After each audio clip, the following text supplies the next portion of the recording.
আজকে আপনাদের সাথে উত্তরবঙ্গের একটু কচু পাতার ভর্তা বানাবো। তো অনেক দিন হলো কচু শাকটা খাই না।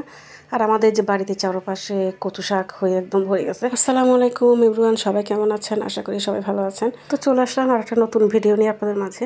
আর বর্ষাকাল আসলে তো সব জায়গাতেই একদম গাছ গোছালি হয়ে একদম জঙ্গল হয়ে যায়। তো আমাদের এখানে তো পুরো বাড়ি একদম জঙ্গল হয়ে গেছে। তো নানান ধরনের গাছ উঠেছিল। আর এই যে আমাদের পেঁপে গাছ, মাসাল্লাহ পেঁপে গাছে অনেকগুলো পেঁপে ধরছে। একটা গাছে মাসাল্লাহ 3-4টা মানে আগা বের হয়েছিল।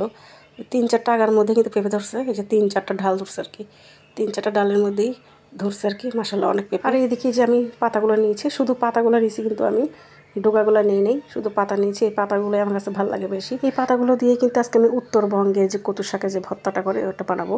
আর এই যে দেখেন আমাদের বাড়ির পরিবেশের অবস্থা। শাকগুলোকে সবগুলো পরিষ্কার করে চলে আসলাম যে রান্না করতে। তো এখানে আমি কী দিয়েছি, এখানে শুধু কচু পাতাগুলো দিয়েছি, ডাল দিয়েছি, তারপর কিছু আলু কুচি করে দিয়েছি, বেশি করে রসুন দিয়েছি, তারপর অল্প করে কাঁচামরিচ দিয়েছি যাতে বাচ্চারা খেতে পারে সেজন্য, আর পেঁয়াজ দিয়েছি।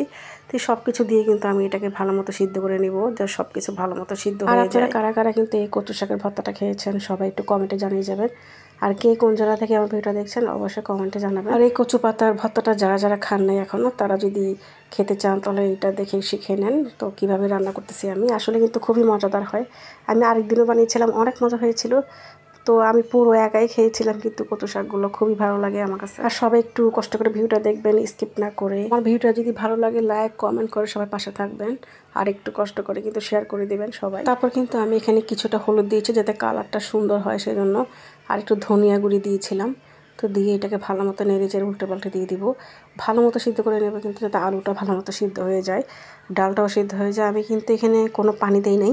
তো কচু শাক ধোয়ার মধ্যে যেটুকু পানি ছিল ওই পানি দিয়ে কিন্তু আমি সব কিছু সিদ্ধ করতেছি। তো পানি দিলে তো একদম বেশি মানে পাতলা পাতলা হয়ে যাবে, সেজন্য পানি দেই নাই আমি। এই যে আমার কচু শাকটা কিন্তু সিদ্ধ হয়ে গেছে। আমি সবগুলোকে এখন ঘুটনি দিয়ে কিন্তু ভালো মতো ঘুটে নেব, একদম ভালো মতো ম্যাশ করে নেব, কিন্তু যাতে এখানে কিছুই গোটা গোটা না থাকে। আলুটা তারপর ডালটা যেন সব কিছু একসাথে মিশে যায়। তো রসুনগুলোকেও করে নিব, রসুন কিছু কিছু রাখবো আস্তা। তো এখন কিন্তু এটাকে আমি বাগার দিব। তো এখানে কিছু রসুন নিয়েছি, তারপর পেঁয়াজ নিয়েছি, আর কয়েকটা শুকনো মরিচ দিয়েছি। আমি কিন্তু বেশি ঝাল দিচ্ছি না, কারণ কচু শাক ঝাল হলে খাওয়া যায় না। তারপর কিন্তু বাচ্চাদেরকেও খাওয়াবো সেই জন্য। এদিকে তো আমার পেঁয়াজটা একদম লাল লাল হয়ে গেছে। এখন সবগুলো কচু শাক কিন্তু আমি দিয়ে দিব, দিয়ে ভালো মতো এগুলাকে নেড়ে চেড়ে একদম উল্টে পাল্টে সব কিছু একসাথে ম্যাশ করে নিব আমি ভালো মতো। আর গাইস কি বলবো, কচু শাকটা খেতে এতটা মজা, আপনারা না খেলেই বুঝবেন না, একবার খেয়ে দেখবেন। তো আমি একদম শেষের দিকে কিন্তু কিছুটা সরিষার তেল দিয়ে দিয়েছিলাম। সরিষার তেল দিয়ে এটাকে আর একটু ভালো মতো নেড়ে চেড়ে নেব, তো সুন্দর একটা ফ্লেভার আসে সেজন্য। তো সরিষার তেলটা দেওয়াতে কিন্তু আরও সুন্দর একটা ফ্লেভার আসছিল।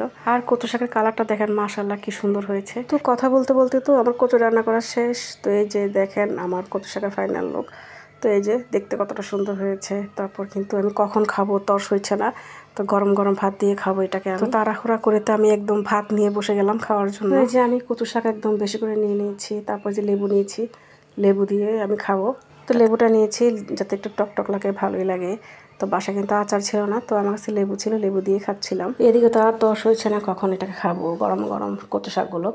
তো এই যে কিন্তু আমি কচু শাক দিয়ে কিন্তু মেখে নিচ্ছিলাম, আর আমি কচু শাকটা কিন্তু বেশি বেশি করে নিচ্ছিলাম। আর কচু শাকটা কিন্তু অনেক মজা হয়েছিল, আমার কাছে অনেক ভালো লাগছে। এই কচু পাতার ভর্তাটা যারা খেয়েছে একমাত্র তারাই জানে কতটা মজা। তো কিন্তু আমি প্রথমেই কিন্তু যে নিয়ে নিচ্ছিলাম, তো প্রথমটা কিন্তু আপনাদেরকেই দিচ্ছিলাম যে খেয়ে দেখেন কেমন হয়েছে। থাকা আপনারা তো খেতে পারবেন না, আমি খেয়ে নিই, তো আমি রিভিউটা দিচ্ছি। তো এই যে গোটা গোটা কিন্তু রসুন ছিল, কিছু রাখছিলাম, আর এই গোটা গোটা রসুন দিয়ে খাবো।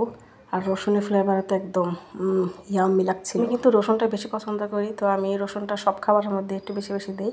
আমার কাছে রসুনের ফ্লেভারটা খুবই ভালো লাগে। তো গাইস আজকের মতো ভিডিওটা এখানে শেষ করবো। এ পর্যন্ত আপনারা সবাই ভালো থাকবেন, সুস্থ থাকবেন, নিরাপদে থাকবেন, আমাদের জন্য দোয়া করবেন। ভিডিওটা ভালো লাগলে লাইক কমেন্টের পাশে থাকবেন। আল্লাহ হাফেজ, আসসালামু আলাইকুম।